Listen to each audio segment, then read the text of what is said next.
Suriname, formerly Dutch Guiana, is a tiny country in South America. Its history and peoples are very similar to those of Guyana and the countries of the Caribbean. But Suriname is probably best known for the several military coups that occurred since its independence in 1975. Hi there and welcome once again to the Aaron Darcy Project. On this series of podcasts, we look back at the history, cultures, and peoples of the Caribbean. So, join us as we explore the history of one of those countries, the former Dutch colony, Suriname. Located in South America, just north of the equator, over 90% of its territory is covered by rainforests, the highest proportion of forest cover in the world. It is populated with Maroons, Indians, blacks, Chinese, and people from many other countries, just like many other Caribbean countries. Suriname is bordered by the Atlantic Ocean to the north, with French Guiana to the east, Guyana to the west, and Brazil to the south. Currently a member of CARICOM, it's fast becoming more integrated into the wider Caribbean region. Suriname is actually the smallest country in South America by both population and area, with around 613,000 inhabitants in an area of just over 63,000 square miles. The country's capital and its largest city is Paramaribo, home to roughly half of the population. Long before Europeans arrived, Suriname was inhabited by various indigenous peoples. Among these were the Arawaks, Caribs, and Wayana.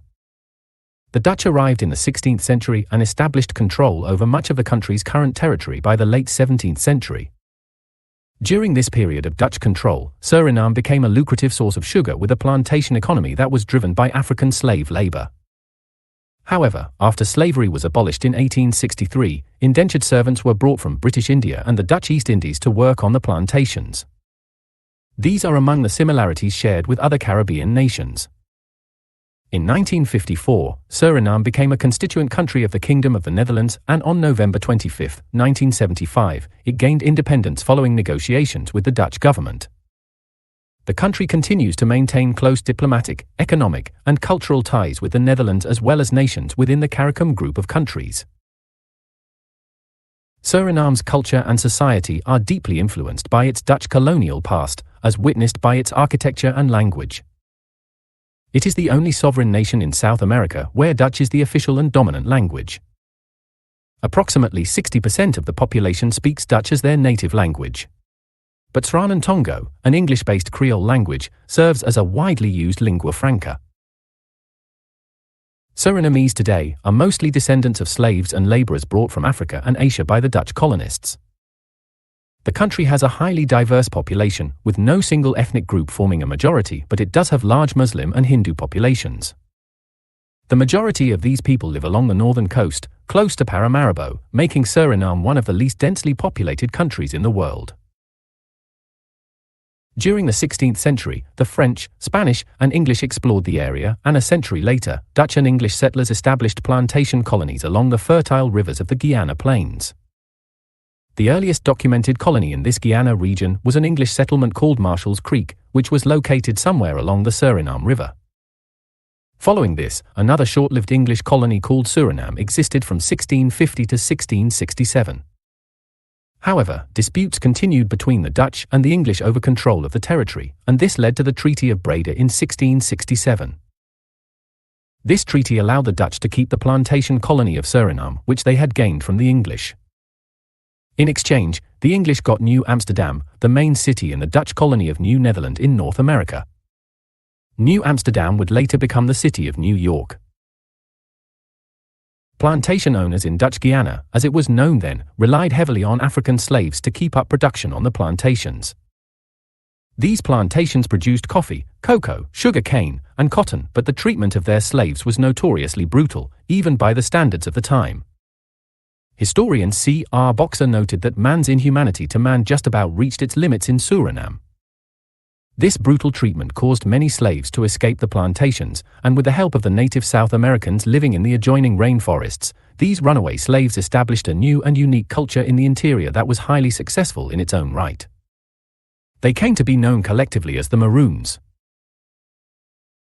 These Maroons often raided plantations to recruit new members from the slaves and to capture women, as well as to acquire weapons, food, and other supplies. Plantation owners and their families were often killed in these raids. The colonists built up defenses and mounted armed campaigns in retaliation against the Maroons, who generally escaped through the forest, which they knew much better than the colonists. To bring an end to these hostilities, the colonial authorities signed several peace treaties with different tribes. These treaties granted the Maroons sovereign status and trade rights in the inland territories, which gave them some autonomy. Interestingly enough, during the American Civil War, President Abraham Lincoln and his administration sought places abroad to relocate some freed slaves. Negotiations were started with the Dutch government around 1861 regarding African American emigration to the colony of Suriname, but the idea was abandoned after 1864. The Netherlands abolished slavery in Suriname in 1863. A gradual process was established that required former slaves to work on plantations for 10 transition years for which they received minimal pay. This arrangement was considered partial compensation for their masters. After this period ended in 1873, most freedmen left the plantations where they had worked for generations and moved to the capital city, Paramaribo, but some freed slaves managed to purchase the plantations they had worked on, mostly in the districts of Para and Coroni. Today some of their descendants still live on those lands. Another arrangement allowed some plantation owners to transfer property rights of the plantation grounds to the freed slaves instead of paying them wages. As a plantation colony, Suriname's economy relied heavily on labor-intensive commodity crops. To address labor shortages after the abolition of slavery, the Dutch recruited and transported contract or indentured laborers from the Dutch East Indies, modern Indonesia, and India.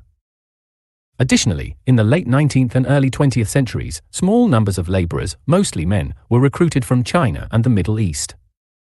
Despite its relatively small population, Suriname is one of the most ethnically and culturally diverse countries in the world due to this complex history of colonization and exploitation, quite similar to the rest of the Caribbean.